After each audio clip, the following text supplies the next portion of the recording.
question about healthcare.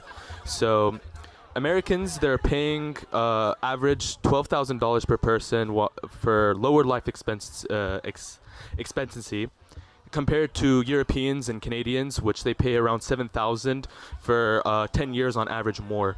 So I just wanted to get your guys' input. I'm not really here again to debate.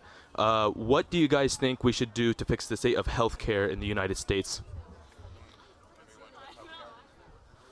I think Americans need to take more initiative by taking care of their health and instead of relying on the government to do that for them. I think a big thing with the insurance industry is if you go to a doctor, you're limited within the confines of whatever insurance provider that you go with to get certain things done. So I would love to see people just take more care of their health instead of waiting until they're on their deathbed and they need to get something done, because the fact that we're pouring so much money into the healthcare system while we're so sick is a really big problem. I do agree with, I guess, a lot of people on the left that I would like in this country, like if you break your leg, to have that be covered. You know, if you have an emergency that happens, I would like for it to not break the bank.